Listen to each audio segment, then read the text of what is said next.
My name is Balint Sieber. Thank you very much for coming this afternoon. I'd like to give you a bit of a whirlwind tour of all the wonderful and interesting things you can do with software-defined radio. I'm an application specialist slash SDR evangelist for Edis Research. We're based in the Bay Area in California, and we make some really cool software-defined radio equipment. And I'd like to demonstrate some of it for you here today.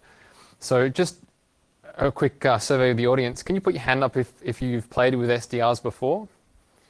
All right, great. Have any of you actually brought one of them here with you today, like a USRP or an RTL dongle or anything like that? Because I'm transmitting stuff. I was hoping at least one person might be able to receive it and prove that I'm not faking it. Yeah, maybe one or two people. All right. Well, if you wanted to actually set up your receiver and tune to 915 megahertz, then you might see something interesting there, and I'll show you a little later on what that might be. In addition, I also have set up a GSM network here. So if you get your unlocked phone and you scan for a network, you might see one that does not belong. And that's what I was running the log for up here. So if you just want to set your phone to scan, it's completely vanilla install, so it won't do anything nefarious to your telephone, trust me. So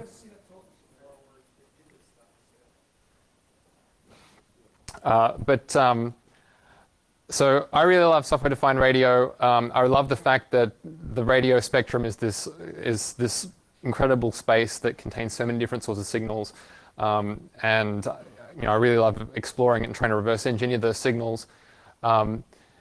If you're congregating at the back, please come in. Don't be afraid. There are some empty seats down the front here. Get comfy. I was in Italy earlier this year. You can see these are some USRP B200s there.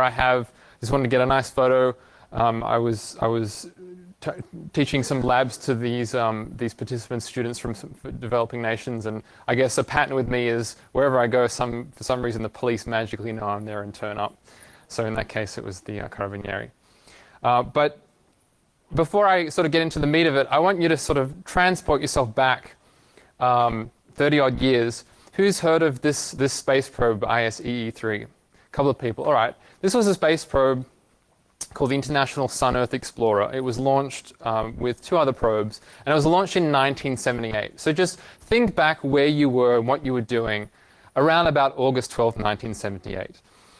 It was one of the first space probes to be put into certain orbits. It was put into a heliocentric orbit around the Sun, and it was created to study the interaction between the solar wind and the Earth's magnetic field. It had some firsts. It was the first one in this halo orbit at this L1 Lagrange point. It's a special point between the Sun and the Earth where the gravitational forces are such that the probe will get drawn along as the Earth orbits the Sun. And it was also the first probe to pass through the tail of a comet. Every other nation had their probe on the way to visit a comet, and of course the US wanted to beat everybody, so they sent ISEE-3 out to meet this other one. And if you have a look here, this is sort of an illustration of the crazy orbital mechanics that they had designed for this probe to fly through. Initially, it would go out to this L1 point orbit there, go out and meet the comet, and then at some point, it was destined to return to our neck of the woods. So if you actually look at this on a video, you'll see that I've edited this and sped it up a little bit. But you can see that this is the Earth-Sun reference frame. So the Earth is always here at the center, speed it up, the moon's going around there, and then it was shot out to this L1 point.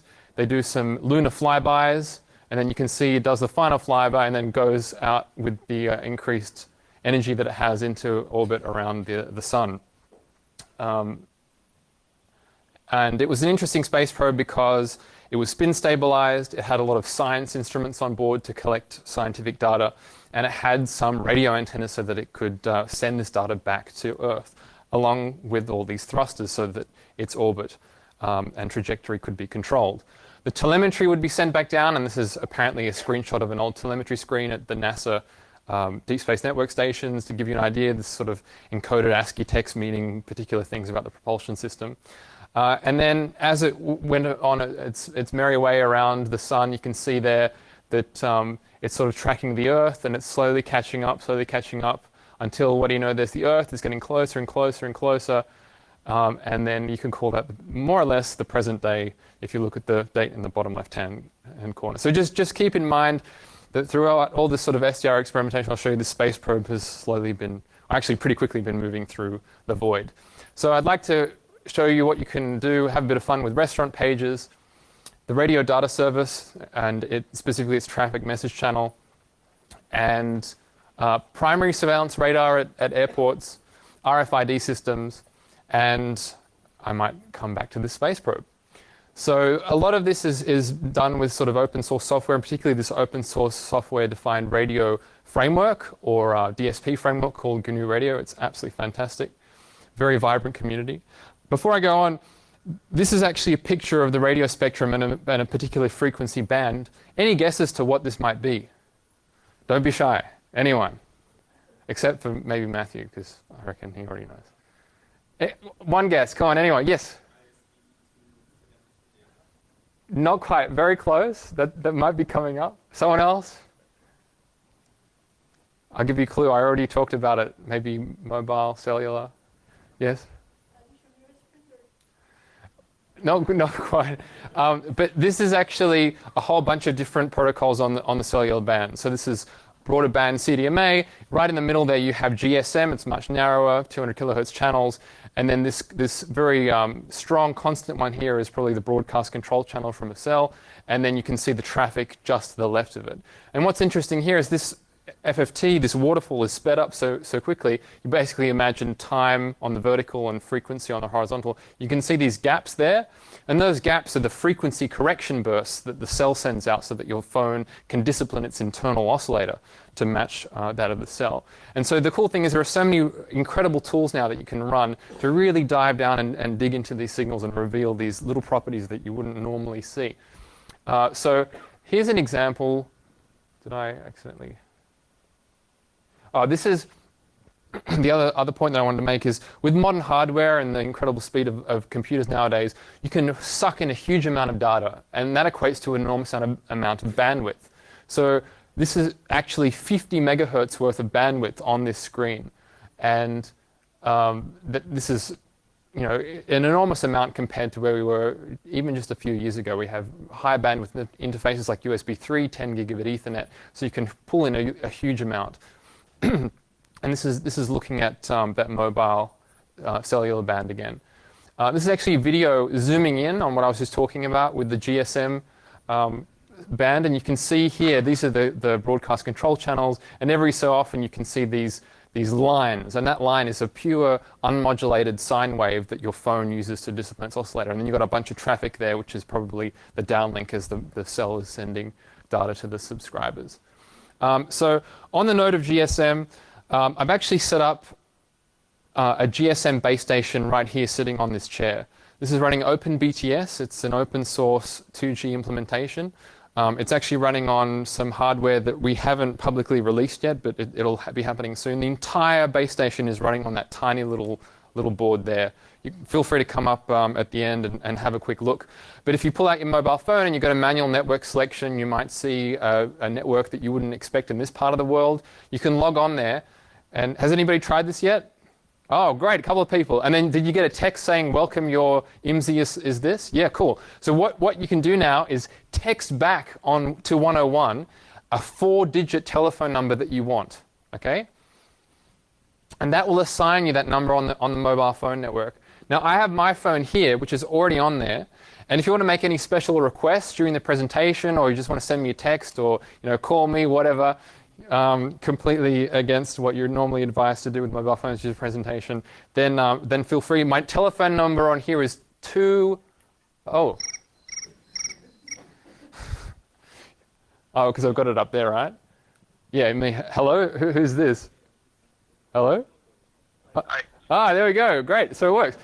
And so the cool thing is that this entire interaction is using normal consumer devices and an open source implementation running on that tiny little thing there. So now that we've got it working, this is actually Asterisk, so it's a software-based call routing system. It's a soft switch. So does somebody else want to call me again? Try, anybody? What's the name of the 204? 2103. So when you actually dial, you can see that the call, this is in verbose logging mode, so when something happens, you'll see some activity there. Anyone? Oh, there we go. Did you see stuff happening? Yeah. So that's 9999. So that's working nicely. And then here, this is actually the verbose output of OpenBTS. So this is constantly logging the information that's being sent to and from the mobile handsets, which is kind of cool. So that's working nicely. And you've got these other numbers here. If you want to get the time or you want to get the echo test service or whatever, then you can dial those. And I'll leave that running so you can dial them. If you get bored of me blathering on, you can just try that. What's that? Well, the hotline is 2103. That's me. So this is actually looking at a different part of the spectrum now. This is the 400 megahertz band where you often have a lot of utilities and trunking control channels for fleet comms and so on. And what's interesting here is that this is actually 100 megahertz worth of bandwidth actually. So you can see here there's an awful lot of activity bursts going on and so on. So that's actually pulling in twice the bandwidth now. And then if you really want to go crazy, you can even pull in 200 megahertz worth of bandwidth, really 120 megahertz of usable RF bandwidth. And if you want to kick it old school, then you can use this ASCII art DFT instead of using all the the beautiful fancy graphics. Say if you're on a console and you're SSHing in somewhere and you can't look at nice accelerated graphics, you can use ASCII art. And this is actually piping the data over 10 gigabit Ethernet to a host from. This is the USOAP, which is the X300. And then apart from pulling in data from one particular spot, there's also the notion of spectrum monitoring, but over a spatial area. So you see how spectrum usage can change as you move around. This is obviously on a much smaller scale, but this is Las Vegas, and I was driving around with one of these in the car. If you want to try and spot the car that I might be driving around in, then it might be the one with all the antennas coming out of the side of the roof. Those are the actual RF ones, and they're the GPS ones that log the position. So if you open the door, you can see you've got the radios there hooked up to my laptop. The radios themselves actually, you can also put a GPS module in there. So as you are actually streaming the data in, you can stamp with a location where the recording happened. And so you can build up these very wideband stitched spectrums, as I like to call it. This is looking at a very wide portion of the cell band again, and a very wide portion of the 2.4 gigahertz ISM band. So as you drive around, you can collect these and see how the strengths change and so on, and use it for planning and so on. So there's all sorts of things you can do. So the experiments that I'm going to show you were primarily done with one of these. I've got one happening here, and the other one's transmitting down there. It's a USOAP B200 or B210.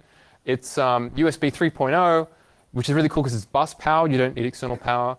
You can sample up to 56 megahertz worth of bandwidth, which is huge. And you can tune anywhere from 70 megahertz to 60 gigahertz. So you have a huge frequency range to play with as well. So the first thing I want to look at is restaurant pages. And you probably all know these. You go to a restaurant, you place your order, you're given the little disc that will light up when your order is ready. Then you go and collect it. So if you consider that the order and the collection rate from the kitchen should be around about the same, unless, of course, somehow they all happen to go off at the same time. There are a number of different ways you can find the frequency out. You can actually just scan with one of these devices. You can look at the back of one of the pages, and often it's actually written there. Or you can look up on your local regulatory frequency database what frequency has been licensed to the system. So if you were to actually look at it on the spectrum, you'll see there.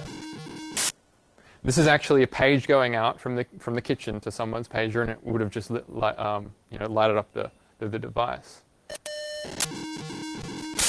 By the way, I forgot to say that apart from just making telephone calls on the system, you can send texts as well.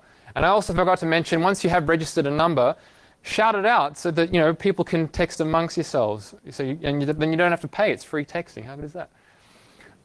So that's that. And so if you were to actually look at these pager signals on a waterfall like this, it reveals the first step of some parameters that you need to demodulate the signal in its entirety. So the first thing you'll notice is that this is frequency shift keying, where the frequency on the spectrum will change between 2 points, and that will indicate whether it's a 1 or a 0. And then you can use that to demodulate it and decode and get your raw ones and zeros and then try and make sense of it. But what you'll notice here is that there is no long strings of ones or zeros. There are many, many transitions here, and that tells you something about the line encoding of this particular data. So that's a very important clue. In GNU Radio, you can create these things called flow graphs, which are basically, at the highest level, using this graphical development environment where you can put blocks down and then connect them up.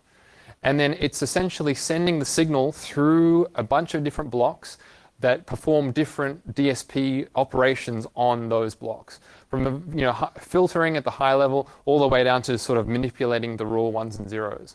So in this particular flow graph, I've put some blocks in there that will help with analyzing this pager signal. And the first step, or the second step after actually recording it, is that you do what's called channel selection. So here it's very obvious. This is the noise floor, and then we have a very, very strong pager signal that's shown up here. So we select that channel, and then we extract that and move it to what's known as our baseband, so to the center of the dial essentially, so that we can then continue working on it. And this particular block you would use there, the frequency translating FIR filter. Once it's actually at the center of the dial, you can see how here it was off to the side on the spectrum, but now it's at 0. And then this is zoomed in. So this is zoomed into this signal here. You can see that because it's frequency shift keying and it's moving between 2 frequencies, you can see these 2 peaks. And then you determine what the deviation is, so how far out from 0 they go. And then once you actually know that deviation, you can do this quadrature demodulation, which is like demodulating an FM signal, like your broadcast FM or what have you, but this is a very simple version. And then once you've got your deviation, you get this very nice time domain plot where your deviation to one side or the other will be shown as 1 or -1. And this is actually that raw signal there. And that's simply done with this quadrature demodulation block. The next step is then determining how quickly that data is moving through the system. The baud rate, the symbol rate, we don't know that, but we can measure it with some tricks. And if you hook up some blocks in a very simple fashion to do what's called cyclostationary analysis, then you can determine by doing a fast Fourier transform of the signal, but it's a little bit more complicated than that, but the last step is this fast Fourier transform, and you look at the peaks, and the first peak, the largest peak there, will tell you the baud rate of your signal. So it's really cool. You can put your signal in and it'll give you a number as to how quickly the transitions are happening. And then it just prints it out there. So now we know the deviation, we know that it's frequency shift keying, we know how quickly the bits are coming. And then what we can do is do clock recovery. And this takes our original signal and changes it into raw ones and zeros. And you can see them here. This is actually deviating between 1 and -1, and we can slice this. So anything above the 0 we'll call a 1, anything below the 0 line, the center line, we'll call a 0 bit. And you can tell if it's working because when you go from this line plot to the dot plot, you can see the blue, there's this great separation on either side of the center line. Does everyone see that? So if you've got this good separation, it means that your baud rate is calculated correctly and the recovery algorithm is actually sampling your signal at the right time. So this is really good. And then I was lying a little bit before. The flow graph is a little bit more complicated. You can see I've got disable blocks there. It's really nice for rapidly prototyping stuff. I'm absolutely terrible in making clean flow graphs, so you'll have to excuse me. But that's a sort of a hint of what mine tend to look like. Then once you've actually got those raw ones and zeros out of the system, it's time to actually interpret them and extract some information that we can understand. This is what it looks like originally. And remember how I was saying there are lots of transitions? It helps clock recovery at the receiver. And it looks like it might be Manchester encoded. So if we turn on Manchester encoding, which means that every pair of bits will actually equate to a data bit. So if it's 0, 1, then that'll turn into a 0. If it's a 1, 0, then that'll turn into a 1. It's a way of having these transitions turn into basically half the number of bits.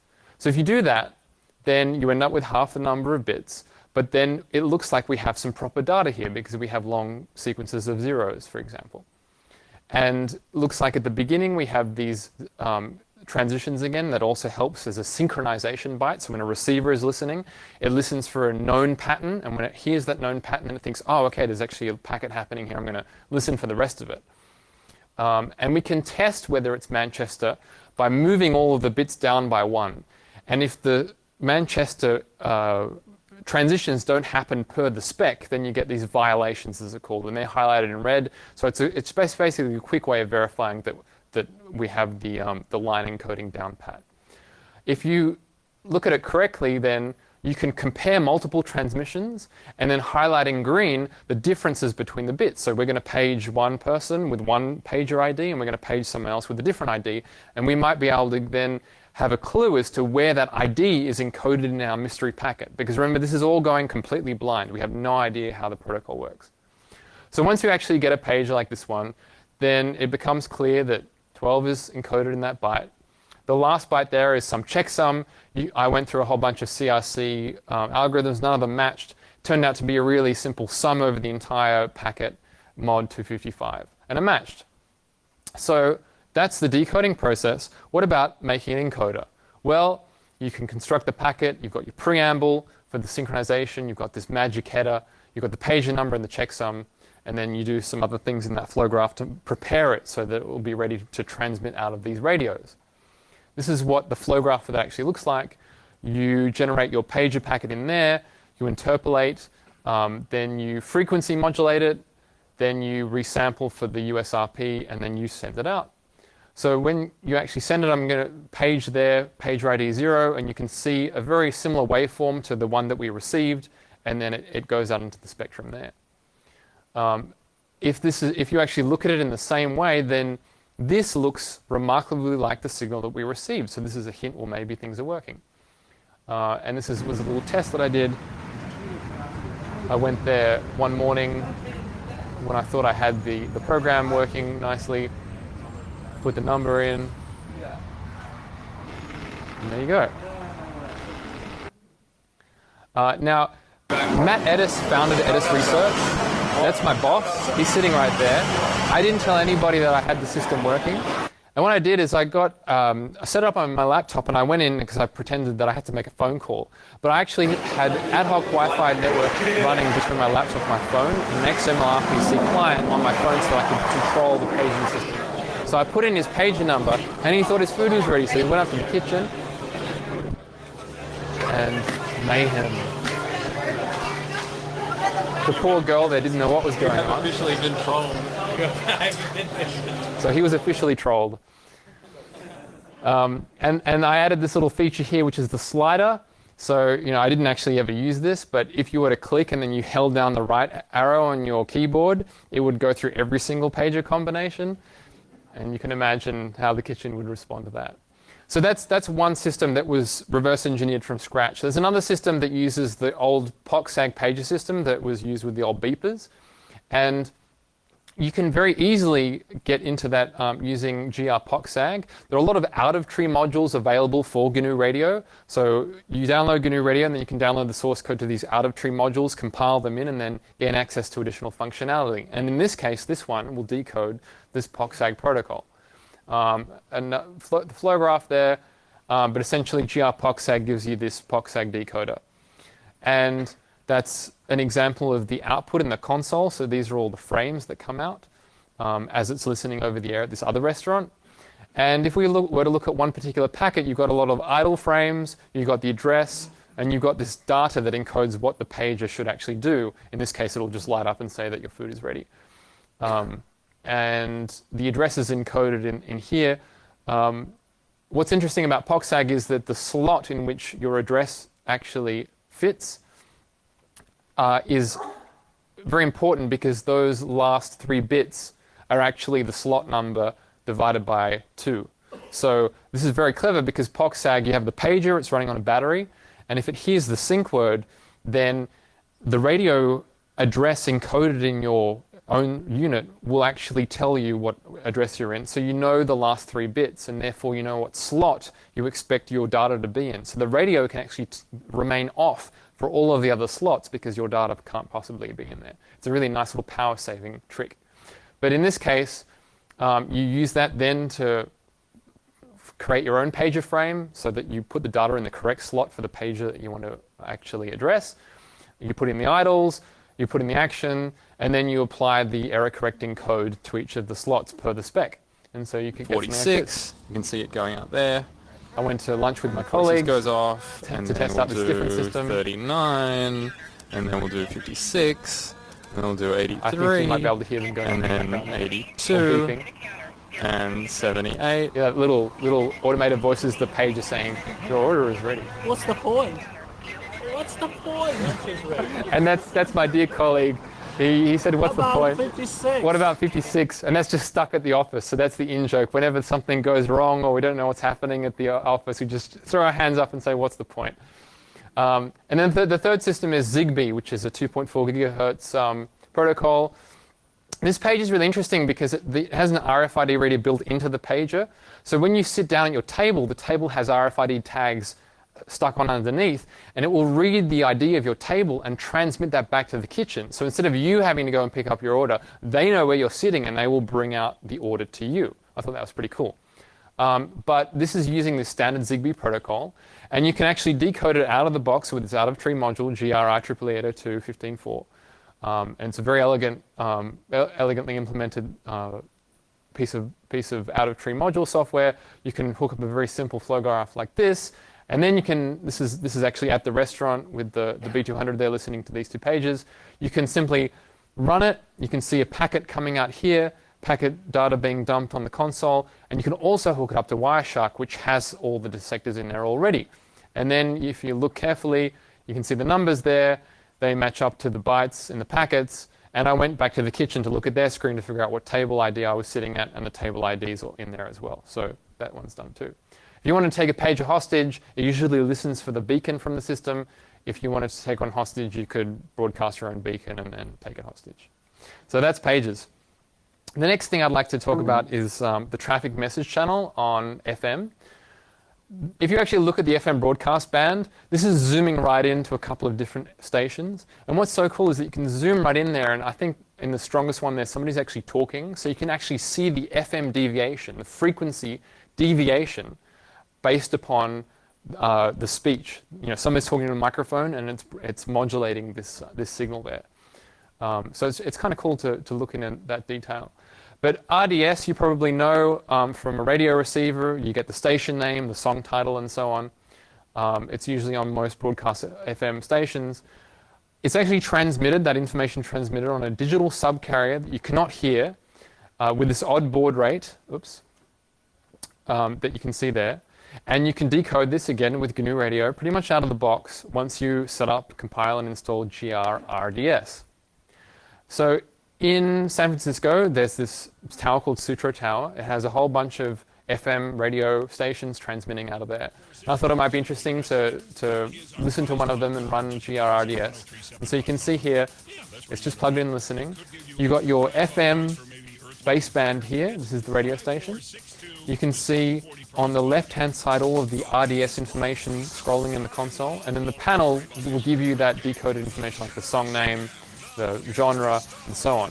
And if you look at the subcarriers, you've got the mono channel, the FM pilot tone, the stereo difference channel so that you can listen to the stereo audio again, and then this one here is the BPSK RDS subcarrier that actually conveys all this digital information.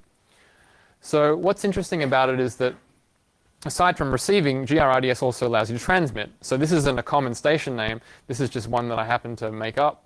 And then this is the transmitter again in GNU Radio. Here you can see a spectrum that looks very much like what we received, but in this case the software is creating it. So that's kind of cool. But one interesting thing is that you don't often see unless you have a dedicated navigation system is the traffic message channel. So it's really neat because it will broadcast information about the state of the roads in your area. So there might be things like traffic congestion, accidents, and so on. It will send out an event code, a location code, and a duration.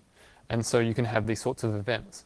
And if you have a nav system in your car, then it will actually, put icons on the map to tell you where roadwork is, or highlight elements of roadways where there's congestion, so you know what roads to avoid, or if you're using the navigation system, it might calculate a more optimal path. And so if you actually run it and you filter out all the traffic messages, you can see here it's talking about congestion, actually some weather reports, average speeds along particular roadways so that your nav system can highlight things appropriately. But what's interesting is that, at least in certain areas of the world, not so much Europe, which was interesting, the location codes are encrypted.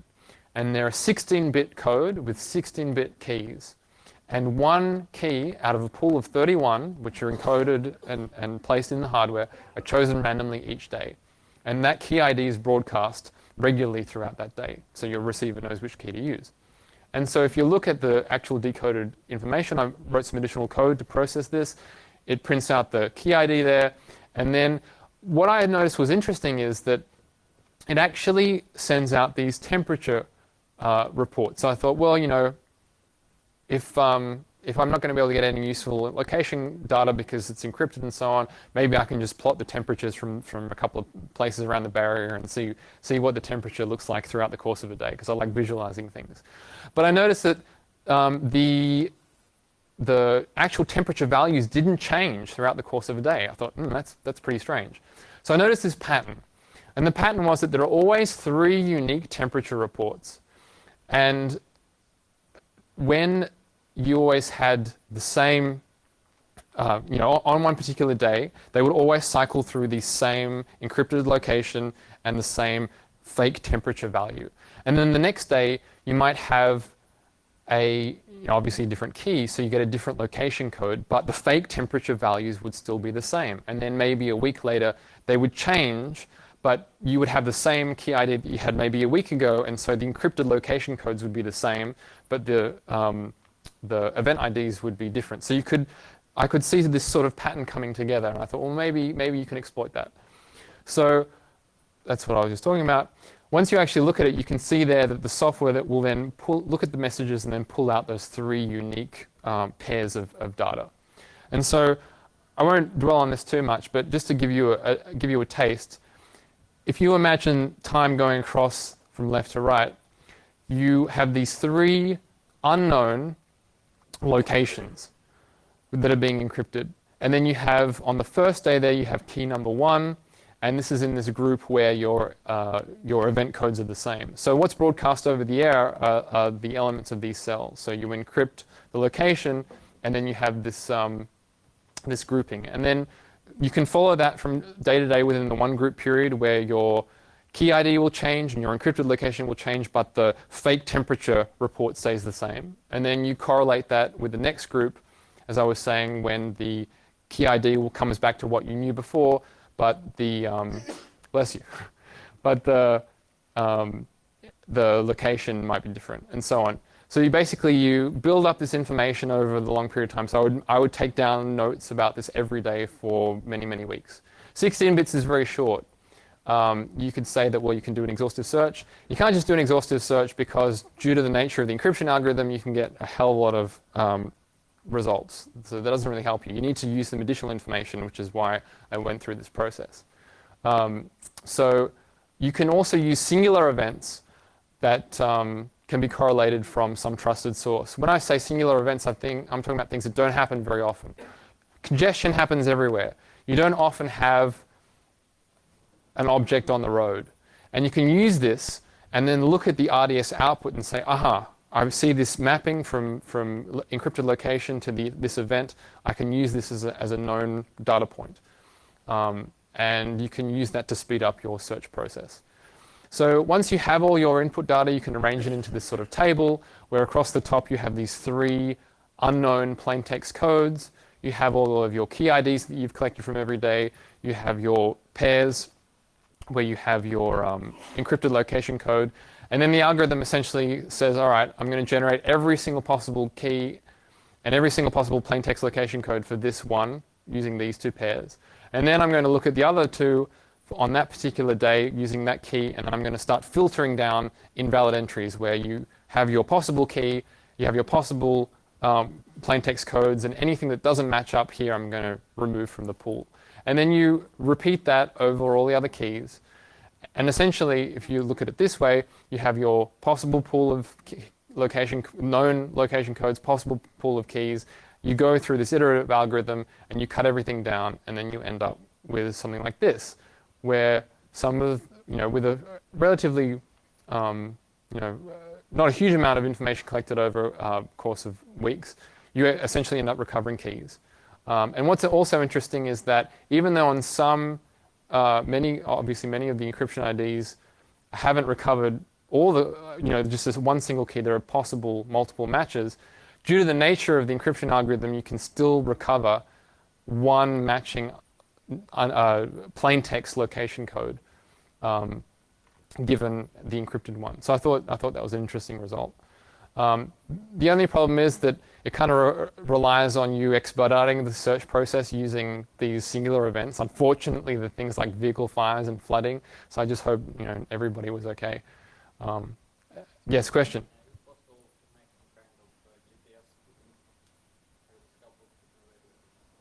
Yes. Yes. We can talk about that offline.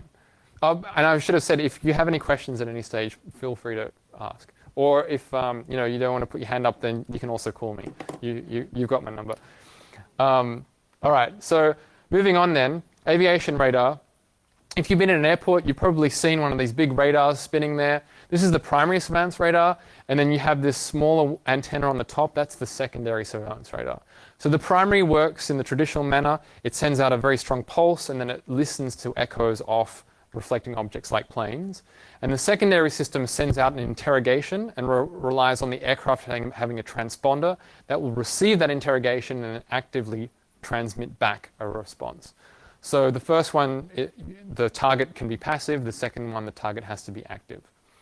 And the way it works with the primary system is that it sends out a very strong pulse called the bang, and then that will hopefully be returned off metallic objects like planes because they have a radar cross-section.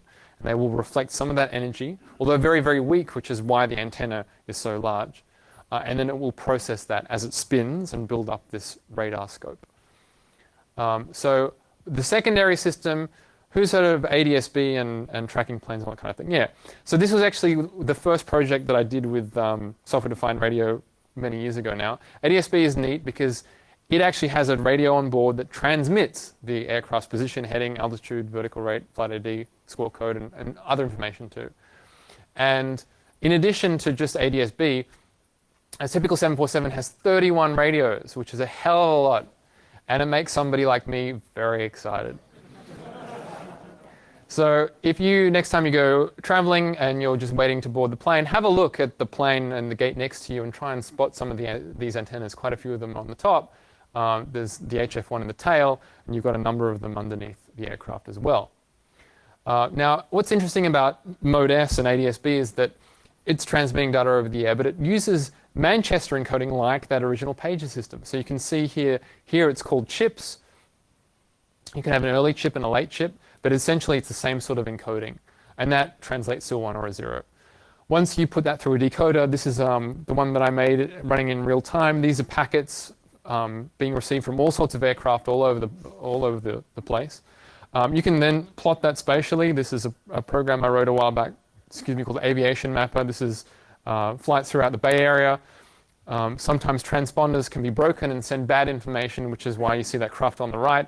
And we'll get the beautiful rainbow effect in a minute from another plane that has a bad transponder. Wait for it. There we go. But they're all landing at San Francisco Airport and Oakland and San Jose. And what's cool is that you can build up sort of the map of the flight trails over time, and the color coding there is altitude, so as they come in, you can see they change color. This is actually a close-up of the runways at San Francisco Airport. I went there one night with a B-210 and set the system up. Here you can see two planes coming in on a parallel landing. They're green there, the actual planes in real life, and they will turn red when the nose gear touches the tarmac. So that's when it's actually touched down. The top one has, the bottom one will just turn red now. So that's when it actually has hit the ground. And you can see them then taxiing back to the terminal. The other one is actually a takeoff. I think this was I can't read it, but I think it's version America taking off there. I've sped it up a little bit, obviously. And you can see that it's red because it's on the tarmac, but when the nose lifts up, you'll see it turn green. It's just on the takeoff roll there, speeding up. And it's so cool because you can watch it and you can see the incredible velocity to which the plane will accelerate there. It's just taking off there. And you can see that it's following a flight path that it was taken by a plane just previously to that. But look out in the top right corner. You can see it ascending there, the altitude's going up. Oh no, is there somebody coming along? But luckily they're at 42,000 feet. And the other one's at 2,400 feet. So there's a bit of vertical separation there. And the cool thing is you get position and you get altitude. So wouldn't it be cool if you could plot it in real time over the web through Google Earth? And that's that same plane there taking off in 3D. This was a system that I set up in Sydney before I moved to America. And I left it there, and you can go on the website and it will show you the entirety of Sydney airspace. And then apart from that, wouldn't it be cool if in 3D you could have a virtual cockpit view, so you could be in the pilot's seat as if you were taking off. So that's the same plane there as it takes off into the sky and then swings around north to head up the bay. And I think you might be able to see another plane coming in there to Oakland at some point. There's one up there. Yeah, that's San Francisco in there. Treasure Island, so on. So this is actually coming into land, coming back from Blacksburg, Virginia, landing at San Francisco Airport, lining up for the runway. There we go, boom. And then waiting at the holding point, coming around. And Google Earth did something really weird. It looks like a big fire ripped through San Francisco Airport, and then you're just left with the burnt out fuselages of the planes.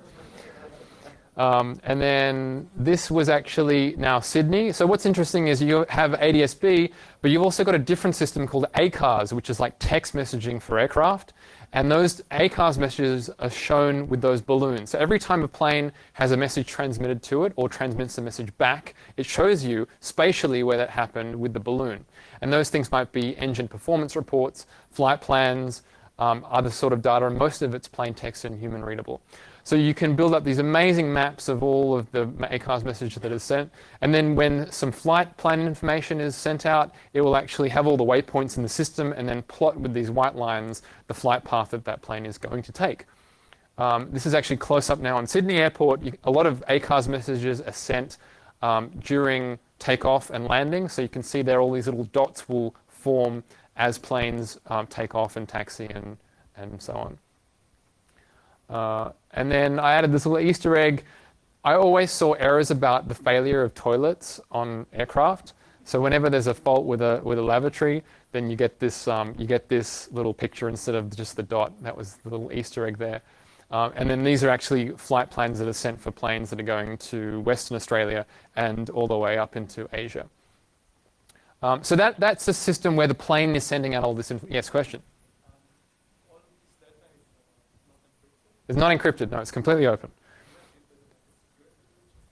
Yeah, and this has been discussed at length at many conferences for, it seems like eternity. But I mean, it's fun because you can receive it. Just whatever you do not transmit, otherwise you'll be locked away for a very long time. Because I mean, you know, this is a safety critical thing, obviously. But primary surveillance radar, it's a completely passive system. So near where I live and work in the Bay Area, there is actually this ASR-9, primary surveillance radar, which is common throughout the world, near Moffett Field Air Force Base. And that's what it looks like in Google Earth. And the picture of the ground, I'm sure you recognize it, you've seen them before. So I thought I'd take a B200 up there and try and receive the signal to see what it actually looked like. So you can see here as the radar rotates, this left-hand time domain scope is showing you the magnitude of the signal coming back into the radio. And the big bang there is seen on the very left-hand side. And then this is sort of a plot, a much slower plot of the bangs as they're sent out because they're sent out at very high frequency. And so you can see every time it points to the camera, I'll just play that bit one more time, you can see this massive increase in amplitude here. I don't know if you just saw that. It'll come around again, wait for it. There we go. And what caught my eye is that apart from the bang, you see how there are other little peaks popping up here? I thought, well, they're actually returns off stuff. They're very close in, so it's just ground clutter, but let's take a closer look. So remember I showed you this before. This was actually the signal that I was able to record. So you've got the bang there, and then you seem to have these weaker returns. It's beautiful up there if you're ever in the Bay Area and you want to hang out one evening. Feel free to tweet me or whatever kids do these days on social media, and you can head up there. It's quite nice in the evening. I went up there with some friends of mine. We took all this gear up to try and record the signal. This is actually using that 10 gigabit interface. So I have my laptop with Thunderbolt, and it's using that X300. Unfortunately, the Thunderbolt connector on my laptop failed, so my friend there is basically sacrificing his hand trying to push the connector and hold it in there to maintain the link, because you have to have it there from boot, otherwise your device drops off the PCI Express bus. And this is a sort of nice homage back to the early days. This is my friend back in Australia. We're above Sydney Airport receiving the ADS-B stuff. So as you can see, we don't like to travel light. But once you actually record the signal, I wrote a little bit of software to process the signal. I won't go through the details there, but these are histograms of the magnitude. So you select some parameters to look at the strong signals and then determine the pulse repetition rate, the length of the pulses. This is actually a bang here, many bangs that are synchronized now and overlaid on top of one another. And you can see some interesting stuff happening after that in time. And then this radar is interesting because it fires off the bangs at 2 different rates. It's called a dual PRF, dual pulse repetition frequency radar. And you can see those patterns very clearly there. So you program that in as well with this histogram. These give you clues as to the 2 PRFs. One's, I think, 945 hertz, and the other one's 1,250 hertz. And then once you program all these parameters in there, you iteratively build it up, and then you start tracking the amplitude. So every time you have one of these big peaks, that's when the radar has rotated and is pointing at you, which is why the signal's so strong. So you have, 6 revolutions of the radar, 7 revolutions of the radar in this capture. And by the way, this is capturing on this, on this B210 at 50 megasamples per second over USB 3 into RAM disk. So on my laptop, I think I had 8 gigs of RAM. It would fill up in less than 30 seconds. So just to give you an idea about the sheer, torrent of data that's coming in there. So if you actually look at these pulses in the time domain synchronized over time, the software has now synchronized to the revolution and the transmission rate of the radar. You get this. The bang there is at the beginning, and then you have these reflections coming back. So once you plot that then in a raster plot, here time is going on the vertical axis, and each scan line is triggered by a bang from the radar. So every time the software hears the bang, it will start recording for the length of this scan line and then plot the energy that comes back, that it hears back from any of the returns. So what's interesting is that you can see these patterns start to form. And I was thinking, well, what's this curved pattern here? And there's this dot out there. What could that possibly be? Well, if you unwrap it and actually put it on the map where the radar is at the center, and you align things appropriately, then you can see that it actually fits with real physical features in the Bay Area. So I couldn't figure out what these dots were. And then I looked at the map, and as it turns out, there are power pylons that crisscross all over the Bay Area, and they were actually reflecting the radar energy back into the radio. And you can see that these points line up perfectly where the pylons actually are. The other hotspots here are sort of larger buildings around the Bay Area. And then further out, you can see we have 2 bridges there, and those bridges are also reflecting some energy. So this is great. It's kind of working. And the other thing to keep in mind is that this entire thing, I'm just receiving with a whip antenna like this, hooked up to the board. This is not a special high-gain antenna or anything like that. And the next step is obviously to get a better antenna. But if you were to plot out 6 of the revolutions, what you can do is you can take the first one, put that into an image as the red channel, take one of the middle ones, put it in as the green channel, take the last one, put it in as the blue channel. And so you would get this black and white picture. And if everything is stationary, it will come out as white. But if something's moving, any guesses to what you'll see? What? Colors, right. So there's no color in this one. But if you look at this one, there's some color there. You have this RGB triplet. I thought, whoa, wow, something's actually moved. And in this one, again, I found something else. It was a weaker return because it's further out, but something moved. If you unwrap it onto the map, then it's a little bit difficult to see there, but it's just at the edge of the bay. and it was on a road. And I think, judging from the speed, you can calculate that roughly from the rotation rate and so on. I think it was a large truck, because if a large truck was moving, it's got quite a large radar cross-section on the side, and it would have reflected some of the energy at that rate.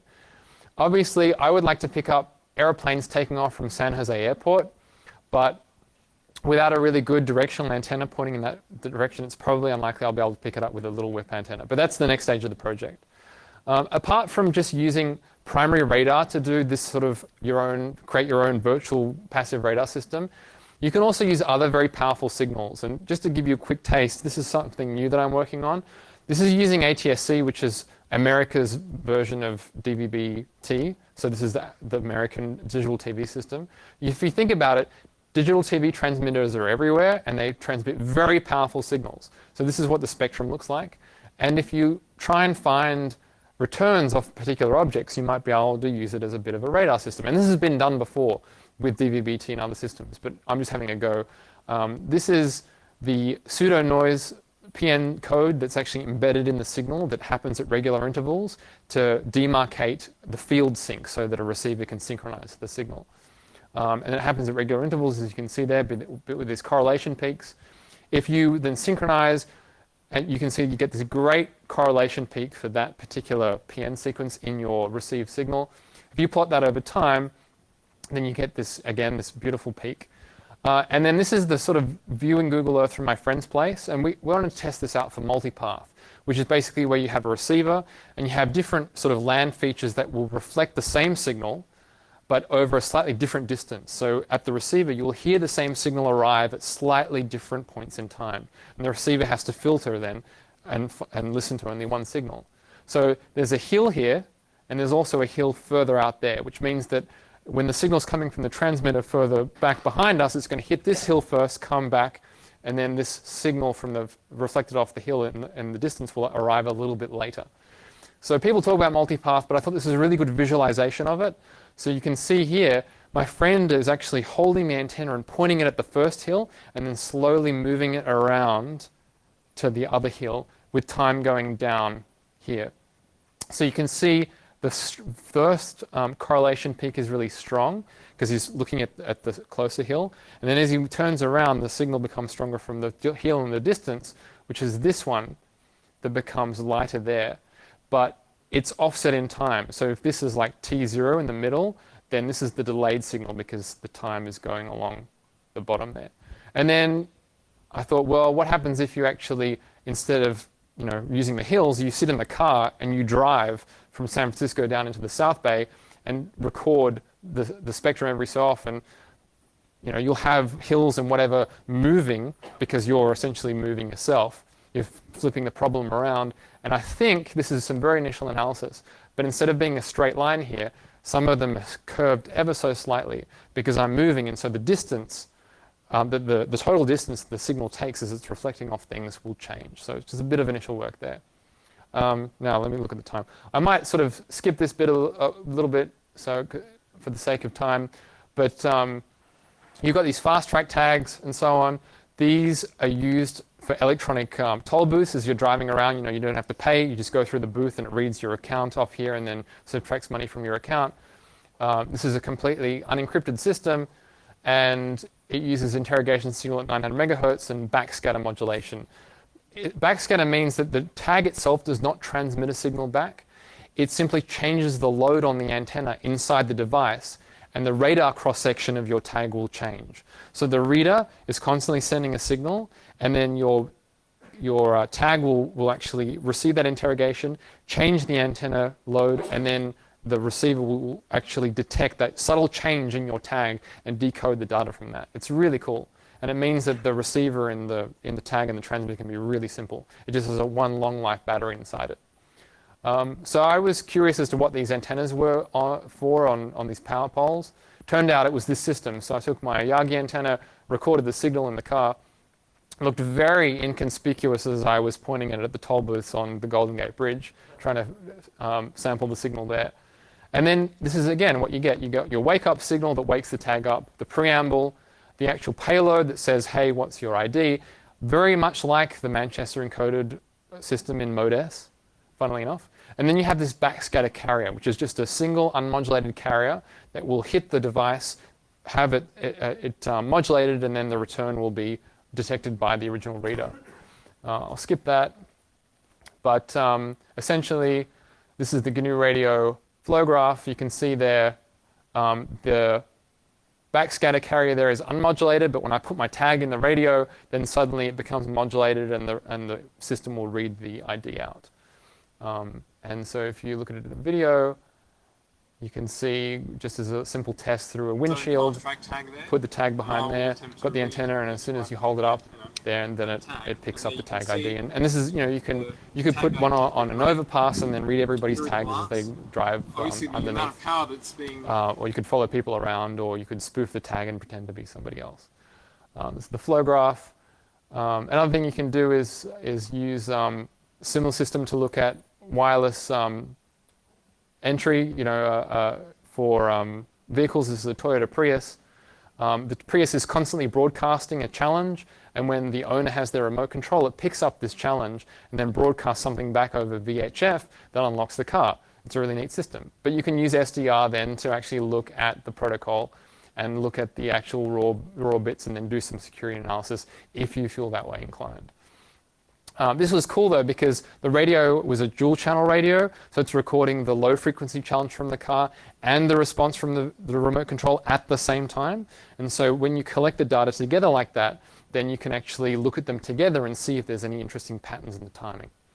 And then I also looked at the secure badge system that we have in the building, and again it's a similar system to the fast track tag. There's the reader, it sends out a challenge, and then the badge has this backscatter thing as well, and then it responds, and then you can do some analysis on that too if you wanted to. So just to conclude then, remember we had that lonely space probe flying through space. It had completed its mission. NASA had thrown out all of the equipment that it had used to communicate with it because of funding, and the mission was over. So it was headed on its way back to Earth, and I think somebody asked, when I asked you what the spectrum was, somebody said the telemetry. Who was that? Yeah. So there's the telemetry. That's actually the telemetry from the space probe.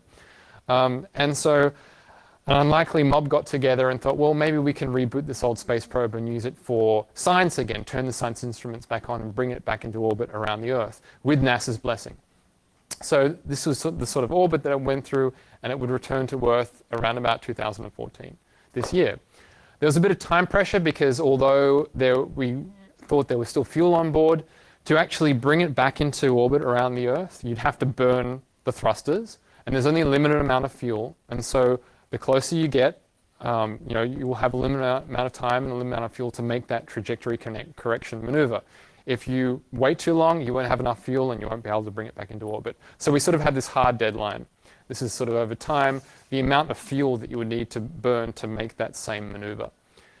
Now, this space probe's out there. How do you talk to it? Well, naturally, you use the biggest radio telescope on the planet. This is Arecibo, the Arecibo Radio Telescope in Puerto Rico, because it's just got such an incredibly huge gain. And just to give you a sense of scale there, that's the complete thing. And then these are my colleagues. And it's just the scale of the place is just incredible. This is standing on the platform above the actual dish looking down. A lot of the infrastructure is housed in this thing called the dome, like they're megawatt clastrons that are used for S-band radar work.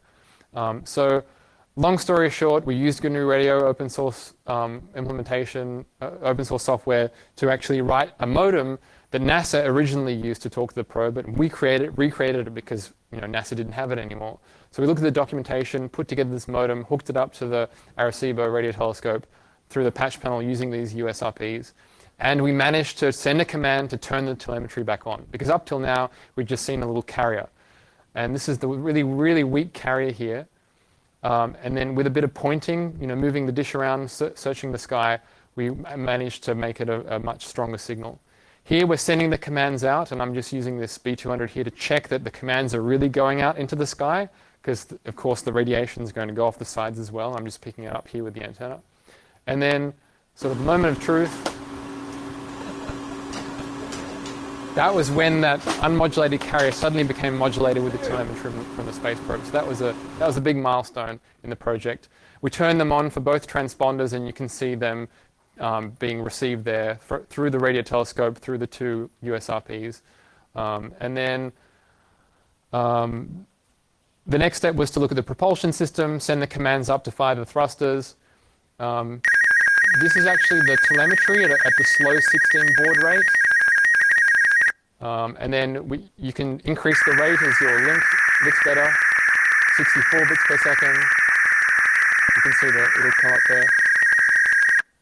I know I'm running short on time, so I'll just... We usually use 512, that's what it sounds like.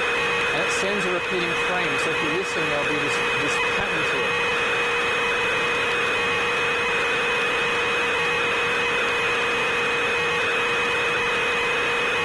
So this is a GNU radio, and I'll just finish up by showing you what the telemetry screen looks like.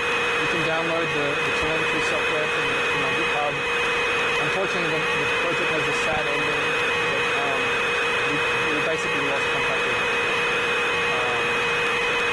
But just to look at the telemetry screen, these are the raw bits that are being decoded there. And then if you look at the subcoms that tell you sort of groupings of special bytes in that sequence, they're built up over time.